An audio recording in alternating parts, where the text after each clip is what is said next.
கடலூர் மாவட்டம் மும்முடி சோழகன் கிராமத்தில் என்எல்சியால் பாதிக்கப்பட்ட மக்கள் தங்கள் வீடுகளில் கருப்பு கொடி கட்டி நாடாளுமன்ற தேர்தலை புறக்கணிப்பதாக தெரிவித்தனர். மும்முடி சோழகன் கிராமத்தில் என்எல்சி இரண்டாவது சுரங்க விரிவாக்க பணிக்கு நிலங்களை கொடுத்த கிராம மக்களுக்கு இதுவரை முழுமையான இழப்பீடு, நிரந்தர வேலைவாய்ப்பு உள்ளிட்ட எதுவும் கிடைக்கவில்லை.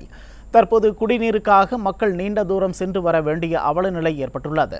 இதுகுறித்து மத்திய மாநில அரசுகளிடம் பலமுறை வலியுறுத்தியும் எந்த நடவடிக்கையும் எடுக்காததால் ஆத்திரமடைந்த கிராம மக்கள் தங்கள் வீடுகளில் கருப்பு கொடி கட்டி நாடாளுமன்ற தேர்தலை புறக்கணிக்க உள்ளதாக தெரிவித்தனர். மேலும் மத்திய மாநில அரசுகள் கோரிக்கைகளை உடனடியாக நிறைவேற்றாவிட்டால் குடியுரிமையை திரும்பப் பெறும் போராட்டம் நடத்துவோம் எனவும் அறிவித்துள்ளனர். நிலத்தை ஃபுல்லா கையகப்படுத்திட்டாங்க. ஆனா வீட்டுக்கு யாருக்கும் வேலையும் கொடுக்கல. சுத்தி காம்பவுண்ட் போட்டாங்க. காம்பவுண்ட் போட்டு ஊருக்கே சோறு போட்ட ஒவ்வொரு விவசாயி இன்னைக்கு சோத்துக்கு வழி இல்லாம திண்டாடிக்கிட்டு இருக்கிறாங்க.